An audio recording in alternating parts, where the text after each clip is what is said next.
Hello student, हम last class discussion किए थे एक्सरसाइज 2.1 का क्वेश्चन नंबर 1 to 5 तक। ओके, आज आगे हम डिस्कशन करेंगे। ओके, क्वेश्चन नंबर 6 में क्या है कि यहाँ पर पूछ रहा है कि find the principal value of tan inverse of -1।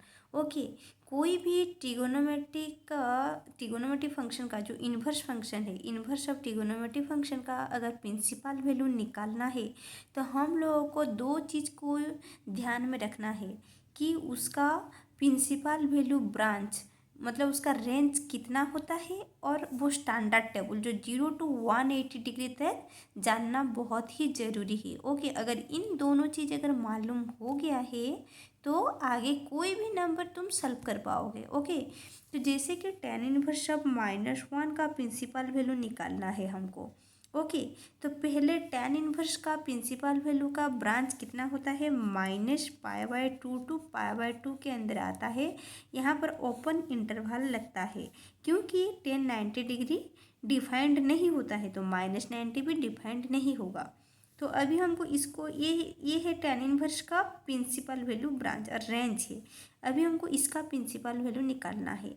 तो tan कितना डिग्री -1 होता है उसको ध्यान में रखो। tan इनवर्स tan कितना डिग्री, tan π/4 1 होता है, तो इसको हम लिख सकते हैं -tan π/4।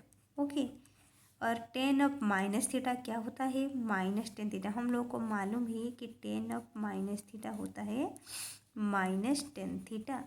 तो इसको हम क्या लिख सकते हैं, tan inverse of tan of -π/4 and that equals to क्या हो जाता है, एक प्रॉपर्टी है कि tan इनवर्स ऑफ tan दोनों मतलब एक इन्वर्स फंक्शन और ट्रिगोनोमेट्री फंक्शन हो जाएगा तो ये कैंसिल हो जाता है, तो इसका आंसर आ जाएगा -π/4।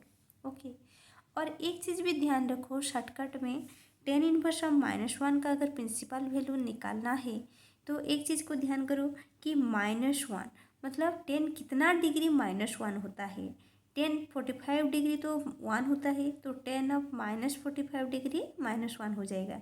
तो डायरेक्टली तुम लिख सकते हो कि tan इनवर्स ऑफ -1 का प्रिंसिपल वैल्यू -π/4 और दैट -π/4 इसी के अंदर ही आ रहा है, इसी रेंज में, मतलब -π/4 बिलोंग्स टू -π/2 to π/2। ओके, तो जो वैल्यू आएगा वो उसके प्रिंसिपल वैल्यू ब्रांच में आना चाहिए, उसके रेंज में, तो ये -π/4 हो जाएगा। ओके, सिमिलरली क्वेश्चन नंबर 7 में है sec इनवर्स ऑफ 2/√3। तो डायरेक्टली भी हम लिख सकते हैं sec कितना डिग्री 2/√3 होता है, sec 30 डिग्री 2/√3 होता है। तो डायरेक्टली इसका प्रिंसिपल वैल्यू ब्रांच तुम बोल सकते हो 30 डिग्री, क्योंकि 30 डिग्री मतलब π/6 और सेक का रेंज कितना होता है, सेक का रेंज 0 to π के अंदर ही आएगा, लेकिन उसके बीच एक 90 डिग्री है तो सेक 90 डिफाइन नहीं होता है, तो सेक 90 को अलग कर देंगे। ओके, तो यही है सेक का रेंज और प्रिंसिपल वैल्यू ब्रांच, तो इसके अंदर आना चाहिए इसका वैल्यू।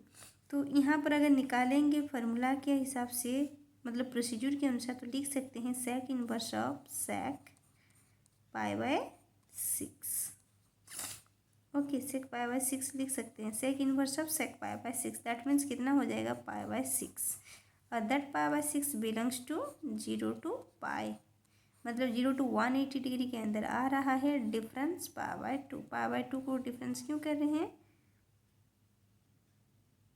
क्योंकि sec 90 डिफाइंड नहीं होता है। ओके, तो इसका प्रिंसिपल वैल्यू ब्रांच कितना आ जाएगा π/6, और डायरेक्टली भी देखकर पता चल जाएगा इससे कितना डिग्री 2/√3 होता है, sec 30 डिग्री और π/6, तो डायरेक्टली लिख सकते हो sec inverse of 2/√3 equals to π/6, लेकिन जो वैल्यू लिख रहे हो वो उसके ब्रांच में आना चाहिए। ओके, इस तरह से हम कर सकते हैं। Next question number 8। Question number 8 में पूछ रहा है कि कॉट इनवर्स ऑफ √3 का प्रिंसिपल वैल्यू कितना होना चाहिए।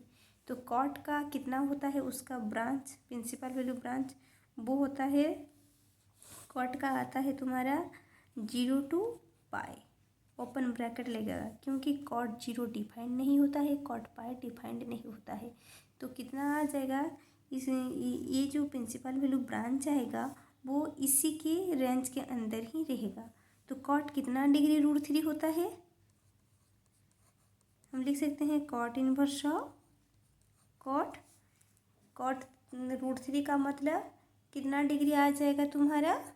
तो कॉट π/6 होता है तुम्हारा √3। दैट मीन्स हम लिख सकते हैं कॉट इनवर्स ऑफ कॉट π/6।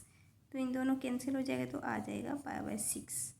और in other way cot 30 degree ही √3 होता है तो डायरेक्टली हम लिख सकते हैं कॉट इनवर्स ऑफ √3 = π/6। हमेशा ध्यान रखना इन्वर्स फंक्शन एक एंगल ही होता है और वो जो π/6 आ गया वो इसी के अंदर ही आ रहा है। 0 to 180 के बीच 30 भी आ रहा है तो यही होगा उसका प्रिंसिपल वैल्यू ब्रांच। ओके, उसी तरह हम क्वेश्चन नंबर 9 को कर सकते हैं। क्वेश्चन नंबर 9 में क्या है?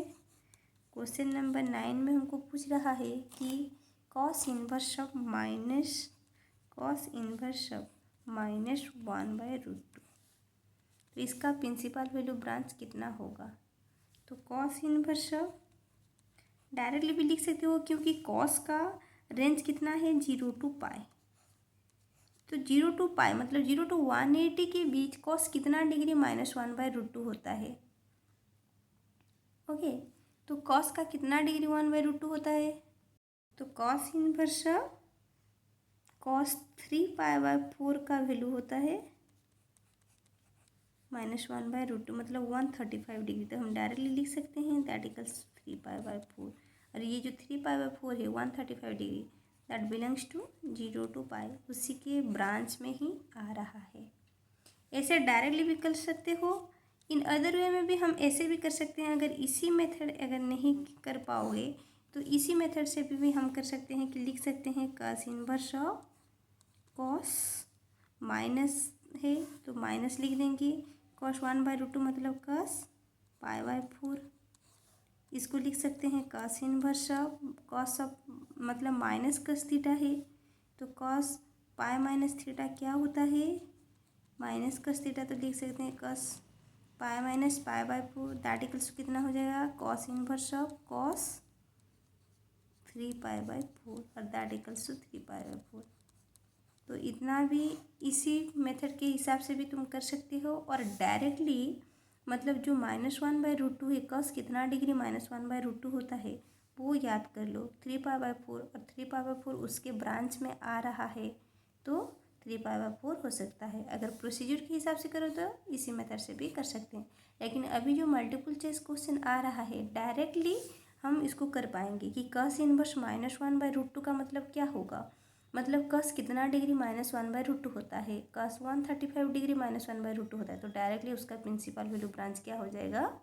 135 डिग्री दैट मीन्स 3π/4। इस तरह से हम कर सकते हैं। और क्वेश्चन नंबर 10 में क्या बोल रहा है? कोसेक इनवर्स ऑफ -√2 इसका निकालना है हमको। तो कोसेक इनवर्स ऑफ कोसेक कितना डिग्री -√2 हो सकता है? तो हम ऐसे भी लिख सकते हैं कोसेक इनवर्स ऑफ कोसेक √2 मतलब कितना degree? Cosec π/4 that equals to लिख सकते हैं हम cosec inverse of cosec of -π/4 that equals हो जाएगा -π/4 क्योंकि कोसेक ऑफ माइनस थीटा क्या होता है? माइनस कोसेक थीटा होता है। तो इसी के हिसाब से हम उसका प्रिंसिपल वैल्यू निकाल सकते हैं। या तो फिर कोसेक कितना डिग्री से -√2?